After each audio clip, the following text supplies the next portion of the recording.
Okay, the Lions made two moves that nobody's really talking about. So let me know your thoughts in the comments. Again, Craig and I don't respond to every comment, but we read them. We learn a lot from you guys. So let us know in the comments your thoughts on these two moves that I'm about to talk about.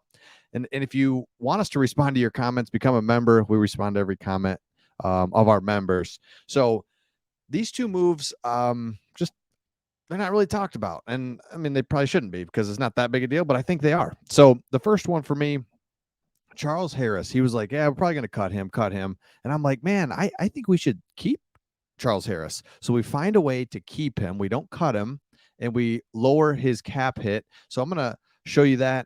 Pride of Detroit breaks it all down. I mean, you can see they really break it down, charts and give you got all kinds of stuff. I'm just going to get right down to it, but make sure you check out this article. So right here it shows he had a cap hit of about 8 million coming up. So we were all kind of somewhat excited to get that cap number, have him released and get that cap number. But instead, now he's about 5 million. So he saved 3 million in a cap hit, and we're able to keep a defensive end. That's good. I like Charles Harris. Now remember, on a bad team in 2021, he was our best player and played really well, did a lot of really good things. And then last year, he just really couldn't get on the field, but he did have a really good game against the Commanders. Remember, he had a strip sack in the end zone. Then he got injured. So I just don't think you want to let go of defensive ends. So now we've got the Okwara brothers still on board. We got James Houston. We've got Hutch. We've got Charles Harris. So now you have defensive ends. And you look at a couple of years ago, we didn't have Hutch, didn't have Charles Harris, didn't have James Houston. And we just, didn't really have much on the defensive line. Now Brad Holmes is building the defensive line, loves it. I love it as well. So this is a move that you just kind of tweaked his salary, tweaked the cap hit, but really what you did was you didn't release him. You worked it out, found a way, and basically what the article goes on to say is that we really just messed with him about $250,000, and he has a way to earn that back. So there's some different things that they did, in-game bonuses. We added that. So all we did though was eliminate 3 million in the cap hit, and we're able to keep Charles Harris. So let me know your thoughts on Charles Harris, whether you like him, forgot about him, don't care, think he's not going to play that much, because I think he's good. I think he's really good. I think he had a really good year in 2021, was ready, excited to see what he could do, and then got injured last year. So we're getting like a new defensive end coming back. The next move that I wanted to show you is Michael Badgley gets re-signed. Now, before you click away and think, oh, it's a kicker, who gives a crap? Here's why. Jason Hanson, 2021 year career from 92 to 2012. And then remember, David Akers comes in. All right, I've got David Akers, but then he goes away. And then we have Friese and Henry. I always hated these two guys because their names don't make sense. Henry with two E's.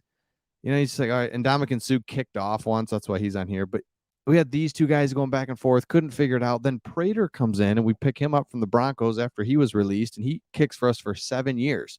So after Jason Hanson, we had a couple of year stretch, couldn't find anybody. Then Prater settles things down.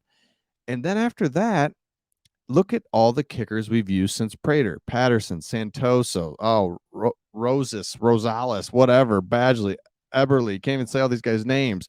Who cares? They in and out, and then Badgley finally settles this down. Now I thought Riley Patterson did a good job, but the problem with him, he just doesn't have that oomph, that 45 plus that you just kind of want. Badgley has it, but I mean, 50 plus is kind of like, nah, not really quite there. We were spoiled with Prater. But my point is, Badgley settled us down. It's a great thing to know that inside of 40, you're going to make it, right? You don't want to be one of those 5 teams every year that are like, can't find a kicker. They're bringing people in, they're cutting, they're trying different. And then you just kind of get in your head, right? And like that guy goes in, he's like, I got to make this. It's like, just Badgley played really well for us in a tough spot, came in and settled that field goal kicking spot down. So Badgley's coming back, and on a good deal, whatever. And here's what Dave Phipp had to say. He knows exactly who he is. He doesn't try to be somebody different. He knows what his leg is. He hits the same ball over and over. He's very consistent, and he's comfortable with who he is, and I think that gives him an advantage. So he's great to be around. I really enjoy the guy. Basically meaning he doesn't try to kick a 55-yarder. He knows he can't really do it. And he just knows, this is what I do. I don't try to add oomph on it. Remember when Prater would be at like a 30-yard field goal and he'd blast it through because he'd be like, "No, I'm just practicing for when I have to kick a 60-yarder." And like, geez, man, just take a little off of it. You're scaring me. So anyway, Badgley, love that we have him back, and I think that we'll add another kicker in camp to go against him and take some reps off of him or whatever. But at least we got somebody. Now, if somebody comes into camp and does really well and goes up and above Badgley, then great.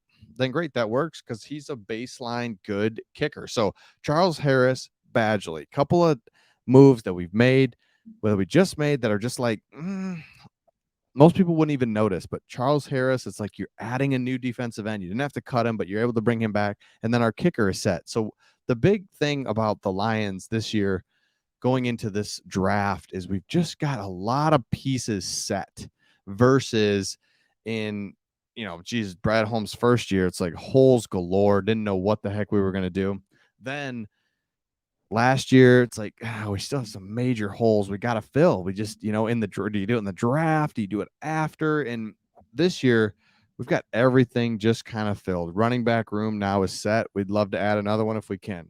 Wide receiver, good. Chark's not coming back, but we can, or probably not coming back, but we have wide receivers. Offensive line's good. We'd love to add some depth. So yeah, there's positions, there's depth everywhere across the board that we want to add, but we don't have to go and force a linebacker or safety. We have guys in every position. So it's really nice because that's not what you want in a draft, is trying to find and do something. I just realized my hair's crazy. Okay. And then and by the way, it's good, nice having Craig back, isn't it? I mean, just he's back, took a couple weeks off. Good to have Craig back. We love the support and all the support that you guys have given us. We're trying to just bring content to, and really we're just loving this Lions team, this direction. We're all about it, absolutely loving it. And so hope you are too. So yeah, become a member if you want us to reply to your comments, basically, because just can't reply to them all because you guys just pummel the comments in, which we really appreciate. We read them, learn a lot from you guys, but definitely do that in the super chat as well. If you do a super chat, we'll respond to you as well. Let us know if you want us to go live together a little bit more. Something we're looking at. Want to be able to do that for the draft. Want to be able to do that as we get closer to doing some different things this off season. But basically, we're excited. We love the direction of the team and love everything that Brad and Dan kind of stand for, and just the fact that it looks like we're gonna just be good for a while. We're not gonna just be terrible anytime soon, which is a great feeling. So let me know your thoughts in the comments, and we'll see all of you on the